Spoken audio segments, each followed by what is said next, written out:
waxaan la xidhiidhnay cabdirashiid jaamac rooble oo dadku u garan og yihiin cabdirashiid coday oo ka mid ah jahliyadda ama dadka u dhaqdhaqaaqa jahliyadda somaliland ee waqooyiga america haddana ku sugan chicago kana mid ah xubnaha ugu firfircoon ee gobolkaas ku sugan ee somaliland cabdirashiidow waanu kula soo xidhiidhnay maanta anagoo ka soconna tv-ga tubsan saldhigiisu yahay magaaladan austin ee gobolka texas waxaan rabnaa inaan dhowr qodob kaa weydiino arrintii jabuuti maanta lagu soo gebagabeeyey wejigii koowaad wadahadalkii somaliland iyo soomaaliya baanu rabnay dadka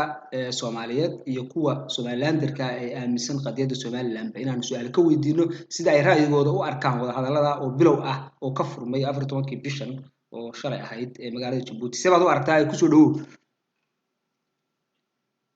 jaamac bayte walaal marka hore waan ku salaamayaa waana mahadsantahay xiriirka aad ila soo xidhiidhay adiga iyo tv-gaaga tubsan tv runtii tubsan tv-na aad iyo aad baan ugu xidhanahay barnaamijyadeeda iyo howlaha ay ummadda soomaaliyeed iyo somaliland iyo meel kastoo qof soomaaliya uu joogaba ay ka wado waanan kaaga mahad celinayaa xiriirka aad ila soo xidhiidhay haddii aan ku laabto aragtida aan ka qabo shirkii maanta ka dhacay waddanka jabuuti marka hore wuxuu ahaa shir aad iyo aad u qiimo badan ummadda soomaaliyeed iyo ummadda somalilandba waxtar u lahaa anigu shaksiyan waxaan ka hadlayaa un dhinaca somaliland oo aan dee aad ugu dhaqaaqo marka hore madaxweynaha somaliland madaxweyne muuse biixi cabdi waan ku hambalyeynaya go-aanka geesinimada leh ee uu qaatay xilka loo igmaday baana faraya in uu shir kasta somaliland dad u ah ama dan u jirto inuu ka qayb galo waana awoodaha dastuuriga uu leeyahay haddii aan walaal shirka kusoo dhawaado wejigiisii hore wuxuu ku bilaabmay jawi aad u wanaagsan aad u degan aad u qurxoon labada dhinacba ay muujinayeen kalkacal fara badan madaxweynaha somaliland wuxuu ka sheekeeyey taariikh fara badan oo somaliland ay soo martay mid dhaqaale mid horumar mid kabasho dhacdooyin fara badan iyo doorashooyin somaliland waxyaabaha ay aadka u dareynaysana uu kusoo hadal qaaday walow aan dee waxba badan meesha laysaga garaabin oo aanay wax maanta dee oo odhanaya waxaasa ka soo baxay aanay jirin laakiin wuxuu ahaa shir aad u muhiima aad u qiimo badan waxaan kaloo raacinayaa haddii aan in yar aan ka bixiyo aan ka dhigto aragtidayda dhinaca soomaaliya waxaan u arkaa madaxdii maanta soomaaliya ka soconaysay ee waftiga hogaaminaysay madaxweyne maxamed cabdullaahi farmaajo ra-iisul wasaare xasan cali khayre gudoomiye mursal wasiirka arrimaha gudaha yani may dhicin jawi noocan ah ama qaab noocan madaxdii ka horreysay ee soomaaliya ay sameeyaan waxaa shirarka noocan oo kalea kasoo qaybgeli jiray maamul goboleedyo puntland galmudug hirshabeelle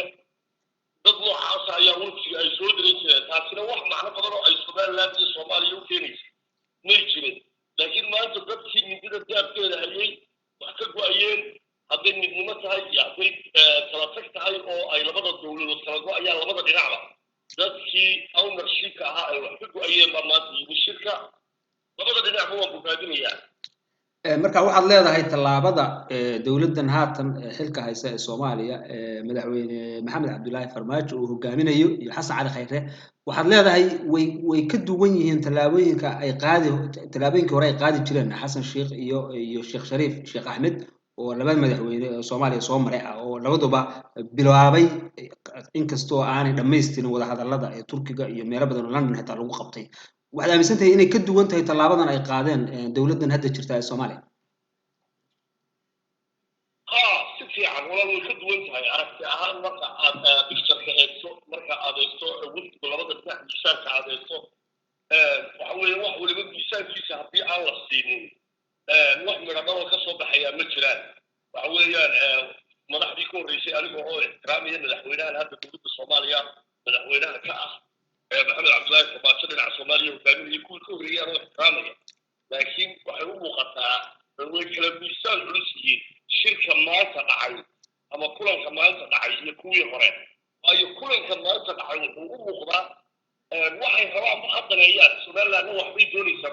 soomaaliyana waxbay doonaysaa laakiin waxay u muuqdaan dad miisaankoodii leh waxaweye capacitigii leh awoodihii leh dastuuriyan waxweeyaan ay ka go-an tahay waayo jawiga shirku sida uu ku bilaabmay sida la isugu yimi meeqaamka uu shirku lahaabaad ka garan karaysaa waayo kuwii hore waa la wada kulmi jiray waxba kama soo bixi jirin xataa heshiisya yaryar oo minor ah oo aan weyneyn oo la galay oo aan fulin baaba jiraba oo aan halkeedii laga qaadin marka dowladdan maanta soomaaliya ka jirta ee ka talinaysa muqdisho waxaan isleeyahay haddii halkaa ay taagan tahay hore uga sii socoto oo ay tallaabooyin kaloo wax ku ola qaado way ka sii hagaagi karayaan waxa weeyaan isfahanku wuu kasoo dhawaan karayaa dhinacii kastaba xaaladdu ha u dhacdeen waayo waxa weeyaan heshiisyadii hore hadday fuliyaan ee la galay heshiisyada cusub ee la geli doonana ay ka go-an tahay inay fuliyaan waxay noqon kartaa shirka miisaan weyn ka culus ka qiimo badan waan ku bogaadinayaa labada dhinacba waxa weeye waxaad ka garan kartaa labada tiim kala hogaaminayay labada dhinac waa tahay cabdirashiidow waxaa la leeyahay arrinta socota waxa weeye madaxweynaha somaliland haddii uu go-aan aanu cuntamin dadka reer somaliland uu kasoo qaado jabuuti wadahadalkaas ma kula tahay in baarlamaanku marka la horgeeyo ay ansixin doonaan ama ma is leedahay madaxweynuhu go-aan aan u qalmin somaliland buu kasoo qaadaya meesha anigoo ku mahad celinaya mar labaad sida aad ila soo xidhiidhay topson tvga aan aada ugu xidhanahay arrintaas ma qabo madaxweyne muuse biixi inaanu wax somaliland aanu cuntamin inuu soo qaadayo madaxweyne muuse biixi somaliland maanta cid uga xoogaansan cid uga aqoon badan cid uga lexejeclo badan cid uga go-aan adag ma jiro waxa weeyaan dadka somaliland go-aanka uu soo qaado madaxweyne muuse biixi wuxuu noqonayaa go-aan ay ku farxaan go-aan ay ku qancaan go-aan ay fuliyaan ayuu noqonayaa sida anigu aan aaminsanahay madaxweyne muuse biixi waxaan aaminsanahay go-aan wax ku ool ah oo shacabka qancin kara oo waxtar u leh oo qiimo u leh ayuu u soo qaadayaa waanaan ku kalsoonahay madaxweyne muuse biixi go-aanka uu soo qaadayo iyo wadahadalka uu gelayo waa kalsooni shacab u sitaa waanu fulinayaa wax kasta oo kalsoonida shacabka ay ku siiyeen xaq baan u leeyahay inuu go-aamo qaato inuu saxiixiyo fuliyo inuu wax ka tanaasulo inuu wax ku adkaysto waxaweye sharciga iyo dastuurka dalka ayaa furaya oo qeexaya oo siinaya awoodihiisa ayay ka mid tahay cid ka duudsii kartaa ma jirto marka qaalibaaba anigu waxaan qabaa shacabka somaliland in ay gacmo dahaba kusoo dhaweynayaan go-aamada uu soo qaado waa tahay maalintii ay baxayeen wafdiga somaliland hargeysa waxaa jiray in qayb kamid a mucaaradku qaybna ay soo dhaweeyeen qaybna ay ka hor yimaadeen qaabka loo amba qaaday wadahadallada oo gaar ahaan xisbiga mucaaradka ucid gudoomiyihiisa faysal cali waraabe uu warbaahinta ka hadlay oo yiri madaxweynuhu arrin khaldan buu qaaday maxaad is leedahay bay qayb kamid a mucaaradku ay qoonsadeen oo ay u dhaliileen shirkaas isagoo aan durba aan bilaabmin mase kula ahayd in mucaaradka qayb kamid a ay habboonayd maadaama arrin qaran laga hadlayo somaliland oo dhan saameynaysa in qayb kamid a mucaaradka ama xitaa labada xisbi ee mucaaradka ay dowladdu shirka ku casinto ay jabuuti geyso si ay masiirka wax uga ogaadaan miyaana kula habboonayn dowladdu inay wax xogooginayso ay wax qarinayso walaal arrintaa laba qodob baynu kala qaadaynaa waxaynu kala qaadaynaa dowladdu inay mucaaradka cid ka kaxaysato iyo inaanay ka kaxaysanin iyo qayb ka mid a mucaaradka oo aan safarka madaxweynaha dhaliilay ama kasoo horjeestay ama duray haddii aynu ku bilowno qayb ka mid a xisbiyada mucaaradku way hadleen way taageereen way bogaadiyeen ilaa maantana social media iyo warbaahinta way ka taageerayeen go-aamadii iyo khudbadii madaxweynaha qaybta aan ku qanacsanayn ama ka hadashay waa xisbiga u ciddii gudoomiye faysal cali waraabe anigoo ixtiraamaya fikirkiisana uu xaq ku leeyahay oo uu dee waxa weye wax la dhaliili karo wax la diidi karo oo qofka fikirkiisa aan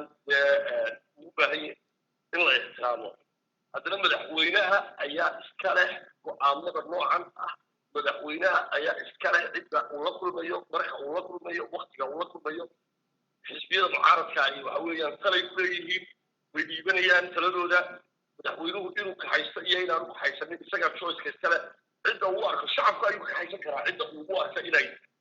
somaliland wadahadalkeeda dani ugu jirto qof shacaba oo suuqa jooga ama ganacsanaya ama macallinka iskuulliga ku haysan karaa madaxweynuhu oo xaq u leeyahay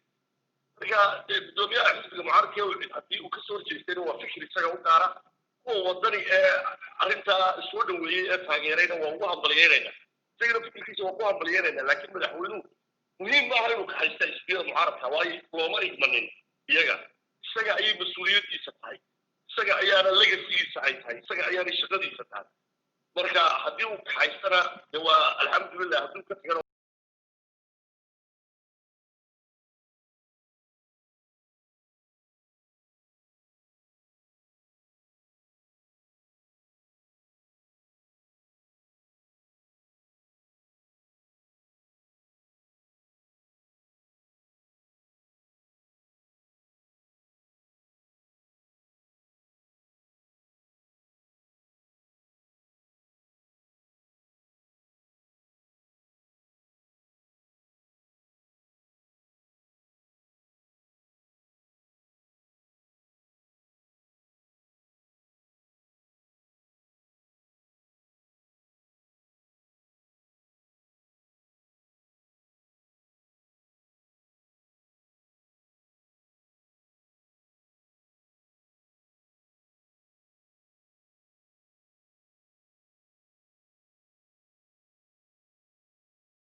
رب العالمين.